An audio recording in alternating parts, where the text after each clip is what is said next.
Hello guys, welcome to the channel. Today I am testing 3 different link cables to hook up my Quest 2 to my PC for PC VR gaming. And we have this one, which is the official one, a very expensive one, around £90 guys. It works with the Quest and the Quest 2. It is a 5 meter long cable. It is USB C to USB C. Really the interesting feature of this is it does use fibre optics over copper wiring. For the transmission of data. Could that make a difference? I don't know, but it does make it a very expensive cable for that feature. So alternative ones, which most people are going to be looking at, is the cheaper ones like this. So these are 2 different cables guys, I just don't have the box for that one. So I do understand these are 2 separate products and I'll show you that in a moment. But we have here a very typical USB 3.0 to C, so C goes into the headset, the 3.0 goes into your PC. And yeah, it's 5 meters long. It's a cheap cable, you know, very generic, very typical of what you can find on eBay if you just do a search for Oculus Link cables. And I paid £15 for this. It's yeah, it's a sturdy, nice looking cable. It looks like it does a job. And next we have this one, which is slightly more expensive. It's £20, but this is a branded one, and you can see it's Kuject. The USB 3.0 Oculus Quest 2 link cable, although that's a little bit misleading because it is actually USB 3.0 and C. As you can see on that side, it is C to C, but it does come with an adapter, and it's this adapter, and you can see that will then plug into the end and it will turn the USB C cable into 3.0. So what I want to do with testing all these cables guys, because I'm doing the same thing with this one in fact, I'm going to convert this to a USB C cable as well because I have an appropriate adapter for that as well. So if you look at this, a 3.0 socket on that side and a C on that side, if I can get it to focus. There you go, so that'll just pop onto there and then we can test it as well. So we can test it as a 3.0 and also a C to C.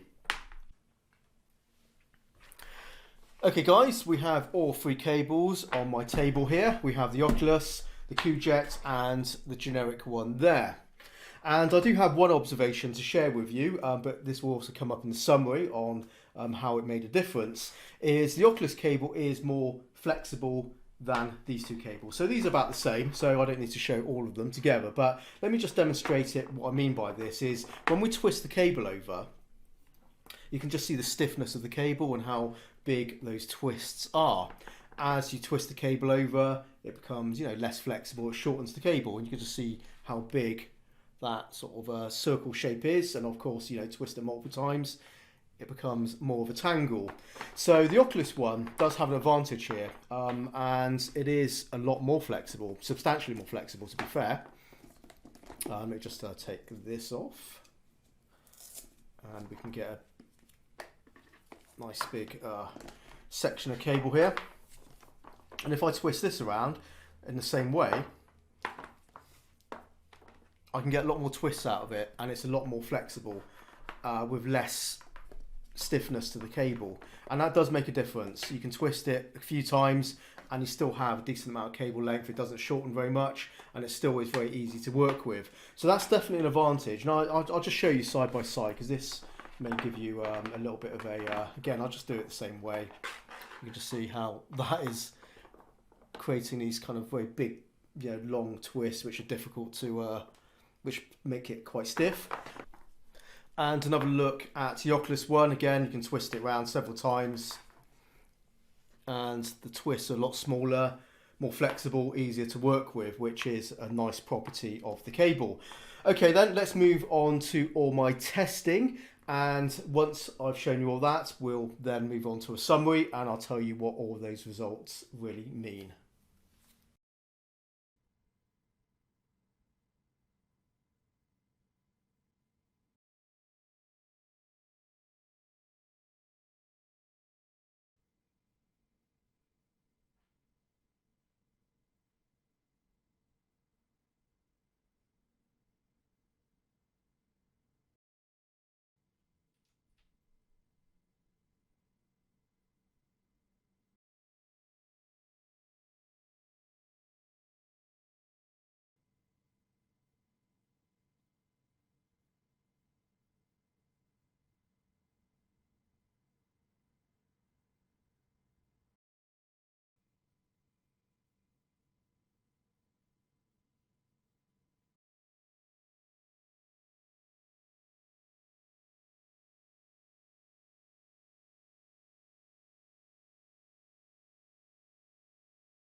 Right then, lots of numbers there, and I thought I'd start off with something very simple just to tell you how they all performed, just as a cable to connect my PC to my headset, and it was identical. So basically there's no difference in latency, no difference in picture quality, no dropouts, they were all absolutely stable, and I ran tests at 90 and 120 Hertz. So absolutely doing the same job, no difference at all. Okay, let's talk about the elephant in the room first, because something is strange about these figures. What should be the slowest cable, the USB 3.0 cable, you know, the USB 3.0 standard is slower than the USB C standard. You know, it's a newer standard, the USB C, and it does have substantially more bandwidth than USB 3.0. Yet in the Oculus software, when I ran the tests, this was showing us 2.5 on the nose, gigabits per second. Every time I ran it, 2.5 gigabits per second every time. These had a little bit more variation in them, not much. This was 1.9 top end, but it kind of, the test was showing like 1.8, 1.9. You know, you just ran it and you get that sort of that variability. This one topped out at 1.8 gigabits per second, but it also, when I ran the tests, it was, you know, occasionally 1.6, but normally 1.7, 1.8. So this one was marginally quicker than that one, and this one is seemingly super fast, which again doesn't make any sense, but never mind. And also interestingly, when we added the USB C adapter to this and turned it into basically USB C to USB C, then the speed of this cable dropped down to the same sort of speeds of here. I mean, it was the slowest one at 1.6, but you know, near enough. And when we ran these USB C cables using the 3.0 plug, what was kind of interesting there was they were very much the same. So USB C or USB 3.0 using these cables, the adapter showed the same sort of result. So it made no difference really, did it? So that's kind of weird. So it does make me think there's something kind of strange going on with the reporting. If you kind of wonder, maybe it's my USB-C card, my port on my PC. I'm using two different branded USB-C add-in cards. One is a fairly inexpensive Innertech one at like £20, and I have a the other brand is a StarTech one, which is quite an expensive one at like nearly £50. Yet they were showing the same results no matter what I did, no matter how I did this, ran the test, they're showing the same results. So it does make me think there's something weird going on with the reporting from the software, because none of it really makes sense to me. But I guess it doesn't really matter, since, as I said, there's no difference in my experience using these cables. So what we can establish at the very least, all of these cables exceed the requirements required to attach your Quest 2 to your PC for smooth, good looking VR gaming.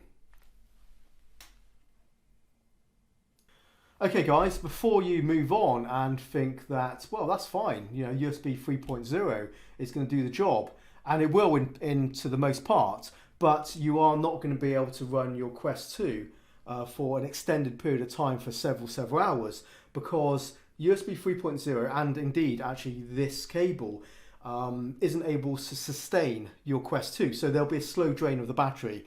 So let's say you have a fully charged Quest 2, and a Quest 2 can normally run by itself, standalone, for about a couple of hours of gameplay. That's about what you're going to get, right? When plugged into your PC and you're playing some PC VR gaming, you're going to get about 3 hours total of game time, because what will happen is it will supply some energy, but not enough to sustain it, because there'll be just a slow drain on the battery. So you can get like 3 hours of gameplay. If that's going to be enough for you, then you're going to be absolutely fine. So that's the limitation of this USB 3.0 cable. When we move on to the USB-C cables and we bring up the chart again, you can see it's pulling a lot more wattage, and that's to do with the USB-C standard, which is able to output up to 15 watts of power, which means these cables are more suitable and USB-C is more suitable. And again, look at the charts. This was running at what, 9.2 watts it was able to draw using this cable, and this was 8 watts. So the Oculus, this cable, the official cable, is slightly more efficient in delivering power than it is this one, 8 to 9.2. So it's only 1.2 difference, but there is actually a reason why this actually still outperforms it, because let me give you this example, guys. If you had 50% battery charge on your headset, you plugged it into your PC for VR gaming using either of these cables, the Oculus, the official one, this one here, it will maintain the battery and charge the battery at the same time during gameplay. So if you had 50% charge, let's say that as an example, it will actually, you can play and it will then charge as well the battery, and it will hit like 92%, and it sort of stays at that because that's just basically the level it kind of stops at when you're charging and playing. That's just a safeguard for the battery. So it will charge from any, so you're going to have sustained gameplay and charging out of this. Using the Kuject one, if we take the same analogy, 50% charge, what will happen is after 10 hours of gameplay, it will stay at 50% charge. So it's not able to actually add any charge to the battery, but it does maintain it. So with PC VR gaming, it will kind of stay where it's at. So that's kind of the limitation of this cable. I guess that's fair enough, because if you don't mind it's not charging, you're going to get just basically, endless amount of gameplay out of this cable over USB C. So that's actually a good thing. So obviously a minor benefit to this one, but maybe not a minor, maybe not a kind of a major kind of a disadvantage really, with this cable. What I will say though, guys, that's over 90 Hertz. If you set your Oculus Quest to 120 Hertz, then the Quest 2 is actually running, obviously it's actually doing more work. And I'm talking about PC gaming here. And because even though the PC is doing all the legwork, obviously it's still kind of updating the screen more frequently, and it does use more power from the battery, which is really interesting, because what I discovered was 120 Hertz, even the official, this Quest, the official link cable, wasn't able to sustain the battery. There was a slow drain over time. And of course this one did the same thing. This was a little bit better since it's able to supply more power. But yeah, there's a marginal difference there, guys. But you're still going to get hours and hours of gameplay out of it, because it is just a very small drop off of battery. So yeah, if you're going to play for 48 hours, then yeah, you can run your battery dry. I don't know what the drop off was, but it's a little bit. So yeah, if you run it at 90 Hertz, then you're going to be absolutely fine with both of these these cables. 120 Hertz, then you're going to find, yes, it will slightly drain the battery over time, but nothing really to worry about. It's not really a problem there. But very interesting test, that the fact is, there is more workload at 120 Hertz for PC gaming with the Quest 2 as well, and therefore both these cables aren't able to actually do the job perfectly. But 90 Hertz, you can have no problems with either of these cables.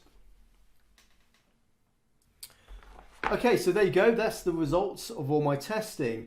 And I guess I would definitely recommend a USB-C to USB-C cable, as the USB 3.0 does limit the amount of playtime you're going to get by running it with PC gaming. So, do take that into account. If you are just doing some light PC gaming, then I guess it doesn't really matter too much. But if you're doing it, more serious PC gamer with your Quest 2 headset, then you definitely want to go down the USB-C route, so you do get that extra power through to your headset, and that makes a difference. Yeah, so, and there you go. And when it comes down to picking between the really expensive Oculus Quest link cable, Meta Quest link cable, the official one, compared to this one, the Kuject one, or maybe any other USB-C to USB-C cable, get the cheaper cable. This is 3.5 times more expensive than this one. It's doing almost as good a job. It's not quite as good. If you've seen the results, you can see this outperforms this one by a really wafer thin margin.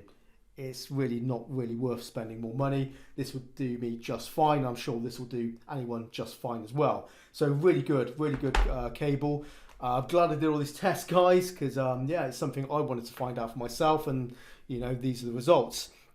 One thing I will say, a final note about the official link cable, is because it is more flexible, it does feel like it's a little bit less stress on the socket on your headset. So that's something to say. But as long as you're careful with this one, use some Velcro straps and you should be fine. Make sure it's nicely cinched down, around the kind of head strap, and you should be just fine. As long as it's well supported, you'll be okay. But certainly this one does feel like it's a little bit, it's a little bit lighter, it's a little bit more flexible. does make a bit of a difference. But yeah, not enough to justify the cost as long as you're careful with how you attach this to your headset. And there you go. Hope you found that useful. Do hit the like, guys, if you did find this useful, as you know, I had to spend a lot of time on this video, on the testing and on my research, and on obviously the cost of buying all these cables, indeed. But there you go. I wanted to find out for myself, and I found out, and I'm sharing it with you, so that knowledge with you. So yeah, let's end it now, guys. Hope you found it useful. Drop comments below the video. Thank you very much for watching. Thank you for supporting my channel. I'll be back soon with something new. So until next time, take care and bye-bye.